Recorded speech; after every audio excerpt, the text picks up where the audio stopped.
बेटे की दूसरी शादी क्यों? ये कहानी एक घर में रहने वाले दंपति के बच्चे की दूसरी शादी की है, जो एक असली कहानी है। आज मेरे बेटे की दूसरी शादी थी। हम सब बहुत खुश हैं, लेकिन उसकी पहले शादी का क्या हुआ, मैं उसे भूल जाना चाहती थी, क्योंकि वह बड़ी अजीब घटना थी और उसको याद करके हम फिर से दुखी नहीं होना चाहते। क्योंकि शादी का समय है, सब बहुत खुश हैं, पर यह उसकी दूसरी शादी थी। मुझे यकीन था कि वह मेरे बेटे का ख्याल रखेगी। मेरा बेटा बहुत कमा रहा था और अच्छा और खूबसूरत था। वह इस परिवार का एकमात्र वारिस था। सभी उसे प्यार करते थे, इसलिए किसी को भी यह बात अजीब नहीं लग रही थी कि उसकी दूसरी शादी इतनी जल्दी हो रही है। पर मेरा दिल धक धक कर रहा था। रात जैसे जैसे नज़दीक आ रही थी, मेरा दिल भी उतनी ही तेज़ी से धड़क रहा था और मैं चिंतित हो रही थी। मेरी बेटी को भी इस बात का पता था और वह भी मेरी ही तरह चिंतित थी और बोली कि अगर आज भी ऐसा हुआ तो फिर क्या होगा। मैंने कहा, अपने मुंह से कुछ अच्छा निकालो। मैं पहले से ही चिंतित हूँ। अब सभी मेहमान आ गए हैं। पिछली बार देश में एक महामारी के कारण इतने लोगों को आमंत्रित नहीं कर सके थे, लेकिन इस शादी में सभी रिश्तेदार बहुत उत्साह के साथ आए थे। इसलिए लोग पिछली शादी के बारे में ज़्यादा नहीं जानते थे और यह भी नहीं जानते थे कि ऐसा क्या हुआ कि उन्हें फिर से शादी करनी पड़ी। मेरा बेटा इससे बहुत खुश था। कोई समस्या नहीं थी, क्योंकि उसकी यह पत्नी पहली पत्नी से कहीं ज़्यादा खूबसूरत थी और उम्र में भी छोटी थी, तो उसे तो खुश होना ही चाहिए था। सर्दी का मौसम था। ज़्यादातर मेहमान घर में ठहरे हुए थे।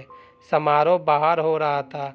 नाच गाना चल रहा था। लोग आपस में मजाक कर रहे थे। मैंने अपनी जेठानी से कहा, दुल्हन दूसरे शहर से आई है और बहुत थकी हुई है। मुझे लगता है उसे दूल्हे के कमरे में नहीं भेजना चाहिए। मेरी जेठानी ने कहा, तुम्हें क्या हो गया है? उनकी अभी शादी हुई है और तुम हो कि उनकी रात खराब करना चाहती हो। शादी ब्याह में थकावट हो जाती है, लेकिन नया खून है। कॉफ़ी शॉफ़ी पिला दो, फ्रेश हो जाएंगे। और फिर सुबह रिसेप्शन भी तो है। मैं बोली, वह थक जाएगी बेचारी। मेरी जेठानी ने कहा कि आजकल कोई भी इतना नहीं थकता। लड़कियों को अपनी शादी करने का बहुत शौक़ होता है और वह बहुत उत्साहित भी रहती हैं। उसे अपने बेटे के कमरे में भेज दो। अब रात के 12 बज गए हैं। सुबह उठकर तैयार भी तो होना है। मुझे नहीं पता कि तुम इतना टाइम क्यों लगा रही हो। सभी रस्में हो चुकी हैं। हर कोई नाच गाकर थक गया है। बेचारी दुल्हन भी कमरे में जाना चाहती है। मेरी जेठानी तो वैसे भी बाल की खाल निकालने में माहिर थी, सबसे बड़ी थी, इसलिए सोचा इनसे सलाह मशवरा कर लूं।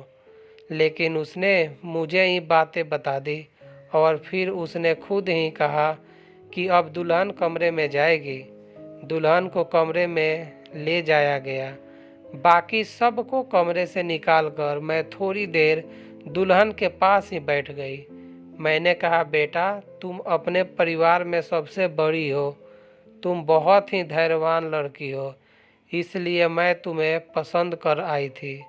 देखो बेटा, जब शादी होती है तो कुछ चीज़ें ऐसी होती हैं जो हमें पसंद नहीं आती है, लेकिन मेरी बच्ची, तुम थोड़ा सब्र करना। दोस्तों, अगर ये कहानी अच्छी लगी हो तो लाइक करें, सब्सक्राइब करें और ज़्यादा से ज़्यादा शेयर करें। दोस्तों, मैं ऐसे ही वीडियो डेली एक अपलोड करता हूँ, तो ऐसी वीडियो देखने के लिए आप चैनल को सब्सक्राइब कर लें और ज़्यादा से ज़्यादा शेयर करें और बेल आइकन को भी प्रेस कर दें, ताकि कोई भी वीडियो अपलोड करें तो नोटिफिकेशन आपके पास चला आए। Thank you.